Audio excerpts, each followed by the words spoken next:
կունենան։ Առաջինը ազատություն։ Պարոն վարչապետ, ուզում եմ առաջինը անդրադառնանք երեկվա ապարանում ունեցածին, դուք այնտեղ արդեն ասացիք, որ ծառայողական եթե ճիշտ եմ հիշում, թե քննություն եք ասել, որ իրականացնեն, ես ուզում եմ իմանալ ինչ կա այս միջադեպի հետ կապված պարզված, ինչ է տեղի ունեցել, որովհետև ականատեսը հստակ պնդում է, որ համակարգված աշակերտներին և ուսուցիչներին բերել են մասնակցելու հավաքին ձեզ հետ և սրան ի հավելում նաև դուք այդ պահին, որ բաժանում եք քարտեզներն ու թվացքաբլիթները աշակերտների ներկայությունը այդպես բոլորի ձեզ մոտ կասկածներ հարցեր չառաջացրեց, որ տեղում դուք եք փորձեիք հասկանալ տեսեք, ես նախ ասեմ ավարտեք։ Եվ երկրորդ հարցը ուզում եմ եթե այսպես անենք, միանգամից հարցնել նաև քիչ առաջ դուք նաև այս հանդիպումների ժամանակ էլի անդրադարձակ մարտի գործին և հայտարարեցիք, որ բացահայտված է և Ռոբերտ Քոչարյանը պետք է նստի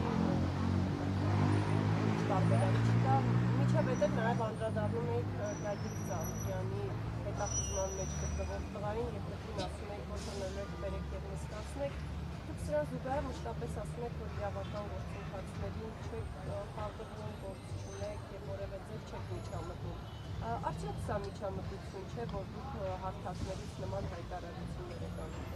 Առաջին մասով ոչ, որովհետև մենք հիմա նաև մարդու իրավունքների եվրոպական դատարանի որոշում ունենք, որտեղ հստակ արձանագրվում է, որ այն տեղի ունեցել մարտի 1-ին տեղի ունեցել պետության կազմակերպում, եւ սա պետք է արձագանք ստանա։ Ընդհանրապես այդտեղ կա խնդիր, բայց ինչի չեք նստում դուք։ Ընդհանրապես այդտեղ կա խնդիր, բայց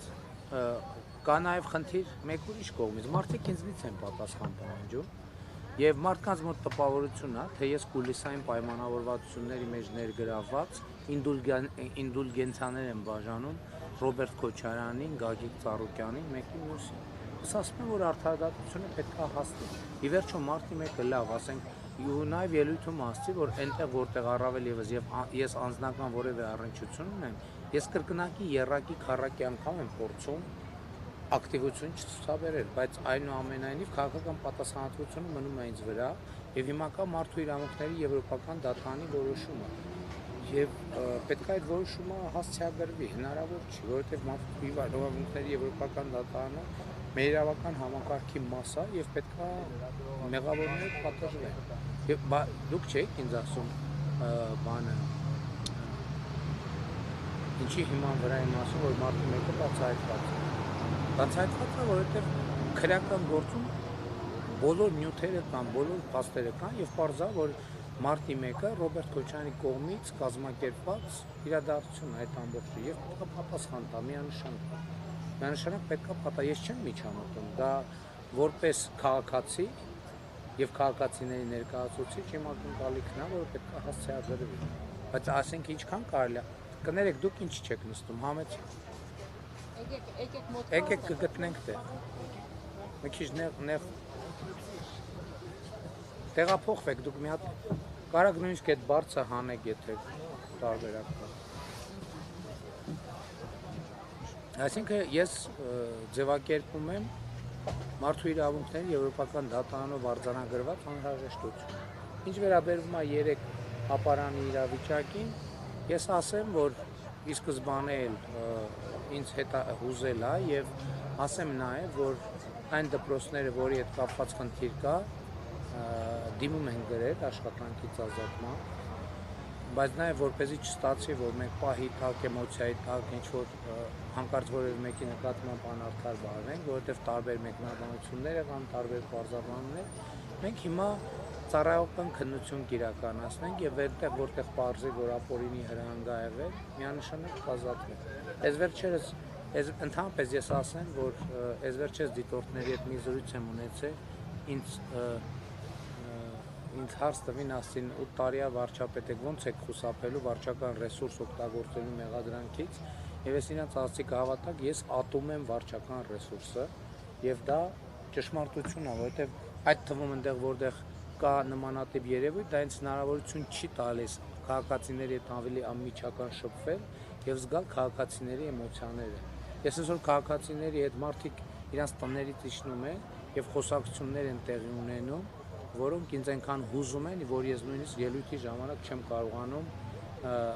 հուզմունքս զսպել։ Այսինքն մեր ինչին է պետք վարչական ռեսուրսը։ Եվ էլի ասել եմ եւ ասում եմ, ովքեր վարչական ռեսուրսի կիրառմամբ մարդկանց կմղեն գալ մեր կամ որևէ այլ հավաքի, դա չի կարող մնալ առանց հետևանք։ Ովքեր վարչական ռեսուրսի կիրառման մարդկանց կանխարգել են, երկուսն էլ ապօրինի գալ մեր հավաքի, էլի չի մնա առանց հետևանքի։ Դա միանշանակ է։ Շնորհակալություն։ Ուղղակի ճիշտ ապարանի միջադեպով են դպրոցի տնօրենները ազատվել աշխատանքից։ Չեն ազատվել, դիմում են գրել։ Ես ասել եմ, թող դիմում գրեն եւ գրելն են։ Եթե չեմ սխալվում, 4 դպրոցի տնօրեն, ով որ ներկա է, որտեղից աշակերտն է ներկա եղել ընդհանրապես, ասել եմ պարզել, չեմ կարող անգիր հիշել։ Ինձ ասել են, որ 4 դպրոցից է, պարզել եմ այն մարմինները, որ կարող են ճշտել, որ դպրոցի երեխեքը եւ ուսուցիչներն են, եւ որը պարզվել է, ասել եմ, որ դիմում գրեն, բայց այդ դիմումները չեն մակագրվի, այսինքն չեն ազատվի իրանք դե յուրե աշխատանքից, որովհետեւ պահիտակ կարող է հիմա այսօր էլ երեխեք կային, ասին դասից փախել են։ Հիմա հասկանում ենք, չէ, որ ես էլ իրանց հորդոց բոլորը ասում են, որ դասը շուտ են ավարտել։ Հարգելի ազատություն, երկխոսության չվերացրեք։ Ես էլ եմ ասում։ Իրադրություն արձանագրված է, բայց որպեսզի չստացվի, որ մենք այսպես կամ սխալ տեղեկատվության կամ բուլինգի արդյունքում մարդկանց աշխատանքից ազատում, հիմա իրանք շնորհակալ են, իրանք դիմում են գրել, համարելով, որ ինչ-որ խնդիր կա։ Հիմա այդ դիմումների մասով կլինեն ծառայական քննություններ։ Այնտեղ որտեղ կհիմնավորվի, որ տեղի ունեցել ապօրինի բան, ընդ որում մենք դա կանենք թափանցիկ, որ հետո չստացվի, որ ինչ-որ բան փորձեցինք ծածկել, փակել։ Նախ ես ասեմ հետևյալը, նախ մենք ոչ միայն չենք հրահանգ տվել, որպեսզի այդպիսի բաներ լինեն, այլև խստորեն հրահանգել ենք բացառել նման երևույթները։ Çünki ես հրապարակային եւ բաց եւ թափանցիկ եմ ասել, ոստեղ եզրը այնա, որ մարդիկ որոշակի պայմաններում իրավունք չունեն այդ process-ի մասնակցել, բայց նաև մարդկանց չեն կարող մենք այն հատվածներում, որտեղ իրանք եւ իրավունք ունեն եւ ցանկություն ունեն, հիմա չստացվի, որ հակառակ կառավարությունը ասում է, վայ, մեզ հանկարծ չաջակցեք, էս էլ է,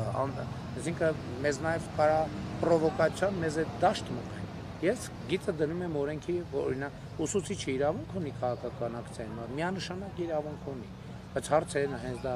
վարչական ռեսուրսի կիրառման բա, թե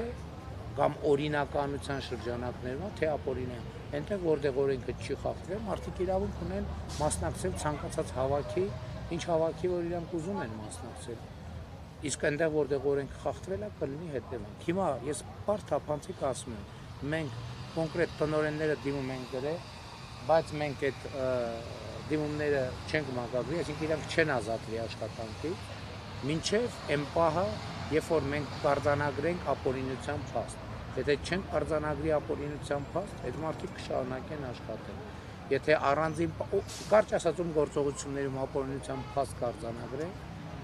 դա կունենա հետևանք, որտեղ չի լինի ապօրինության փաստ, բնականաբար հետևանք չի։ Շնորհակալություն, հաջորդը Շանթ։ Կհասնի ձեզ էլի։ Պարոն Փաշինյան, կան այսպիսի գնահատականներ, որ ի տարբերություն նախորդ ընտրությունների, այս ընտրությունների ուղղությամբ աշխարհաքաղաքական կենտրոնացվածությունն շատ ավելի շատ է։ Եվ նաև այդ կենտրոնացվածությունը հաշվի առնելով խոսվում է նաև հնարավոր արտաքին միջամտության մասին։ Օրինակ ընդդիմությունը որպես միջամտություն ակնարկում է արևմուտքը, իշխանական տարբեր շրջանակներ նաև հյուսիսն են ակնարկում։ Հիմա ձեր գնահատման որքանով է ընդգծված այդ միջամտությունը եւ նաև դուք այդ միջամտության մաս համարում եք նաև այն, որ օրինակ Մոսկվայում տարբեր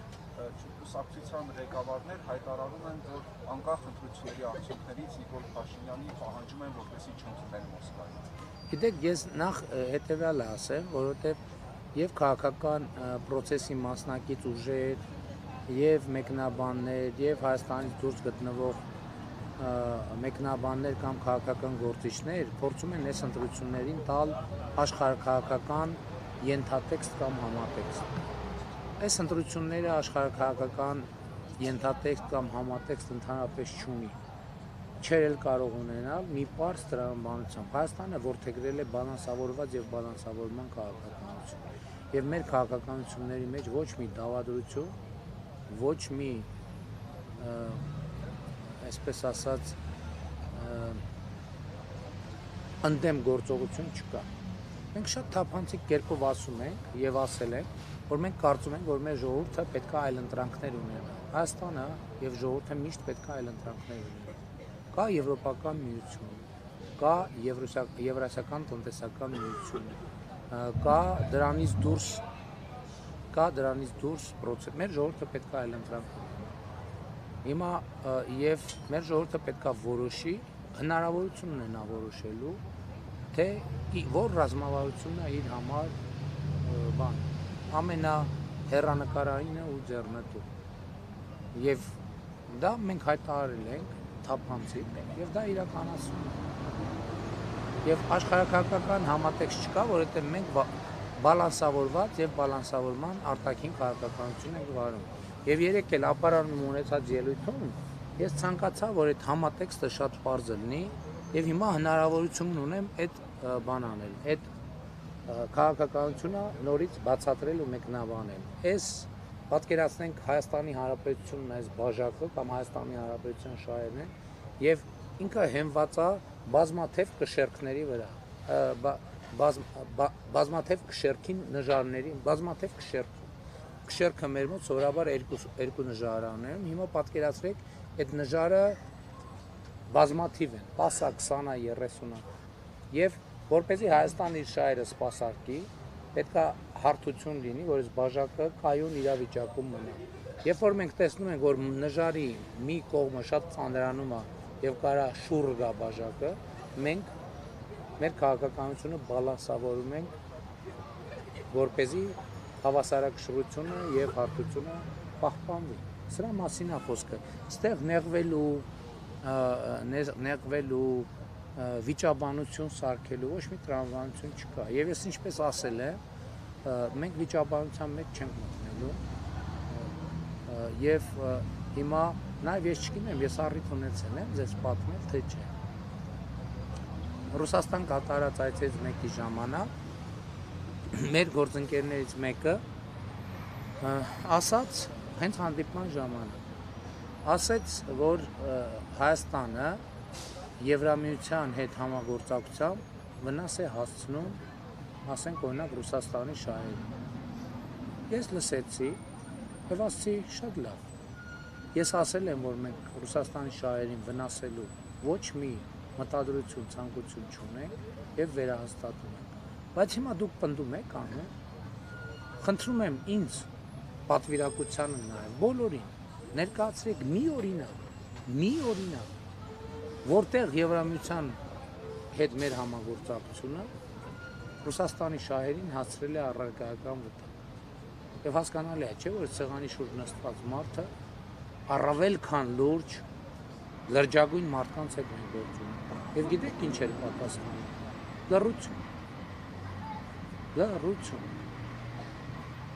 Բայց ես հարցը նորից կրկնեցի, ասի խնդրում եմ, մի օրինակ, մի կոնկրետ օրինակ։ Եվ գիտեք երկրորդ անգամ ինչ էր պատասխանը։ Էլի լռություն։ Եվ մենք թեման փոխեցինք։ Եվ սա ճշմարտությունը սա է։ Մենք ոչ մեր իմիջիայլոց նաև Ռուսաստանի հետ մեր համագործակցություն, որովհետև ինչ վնասը հասել, որովհետև այդպիսի տեսակետներ կար նաև Եվրոպական միությունում։ Մասնավորապես կային կասկածներ երկար ժամանակ, թե Հայաստանը մենք ասել ենք, որ մենք սանկցիոն ռեժիմի մեջ չենք։ Եվ նաև բայց ասել ենք նաև, որ մենք քայլեր չենք անելու, որ մենք ինքներս ընկնենք սանկցիայի տակ։ Եվ թափանցիկ ենք ասել եւ Ռուսաստանի գործընկերներին, եւ Եվրամիության գործընկերներին։ Մենք ասել ենք, որ մենք բնակաբար չենք ուզում Ռուսաստանի դեմ որևէ բան անենք։ Բայց մենք ունենք գիծ, եթե որևէ քայլ անելուց մենք զգանք, որ մենք ինքներս սանկցիայի տակ ենք ընկնելու, մենք չենք անելու այդ քայլերը, ամենայն հարգանքով։ Խնդրում ենք ըմբռնումով վերաբերվեք, որովհետև եթե օրինակ Ռուսաստանը կարա սանկցիայի տակ լինի եւ դիմանա, Հայաստանը չի կարող։ Եվ ընդհակառակը Եվրամիությունում կային կասկածներ, որ մենք շրջանցում ենք բաները, այդ սանկցիաները։ Եվ մենք թափանցիկ կերպով քանի անգամ մենք հրավիրեցինք, ասենք եւ գրավոր արձանագրվեց, որ մենք սանկցիաների ռեժիմը չենք շրջանցում։ Բայց էլի սա ոչ թե որ մենք Ռուսաստանն ենք, մենք առաջին օրից ենք պատվիրակություններ են եկել, եւ մենք առաջին օրից այս դիրքորոշումը հստակ եւ թափանցիկ ձևակերպել է, եւ ես հիմա էլ կարծում եմ, որ դա արդար է, որովհետեւ մենք ոչ թե չենք ուզում, որ ինչ որ բանով օգնած լինենք Ռուսաստանին, մենք չենք ուզում ինքներս ընկնենք սանկցիայի տակ, որովհետեւ մենք չենք կարող սանկցիային դիմանալ, կամ ինչին գնենք սանկցիայի տակ, էլ Այսինքն Հայաստանի Հանրապետությունը տանակ չի լինի, որ մենք քայլեր անենք, գործենք, գնանք ու մտնենք սանկցիայի տակ։ Եվ նույնն էլ բանում, նույնն էլ Եվրամիությունում երկար ժամանակ կար շատ մեծ, այսպես ասած, հարցեր, թե ինչքանով է Հայաստանի դիրքորոշումները եւ այլն, ինչքանով համագործակցությունը Եվրամիության հետ չի օգտագործվում Ռուսաստանի հետ համագործակցությունը Եվրամիության հետաքրքրություններին եւ շահերին հակառակ։ Մենք այդտեղ ենք թափանցիկ եղել։ Եվ մենք բայց դրանից առաջ հայտարարել ենք բալանսավորված եւ բալանսավորման արտաքին քաղաքականություն եւ մնացել ենք այդ քաղաքականության շրջանակներում։ Շնորհակալություն, հաջորդ հարցը Առնոտ ասա։ Փաշինյանը շարունակելով Ռուսաստանից համար Ռուսաստանի արտգործնախարարությունը օրեր առաջ հայտարարել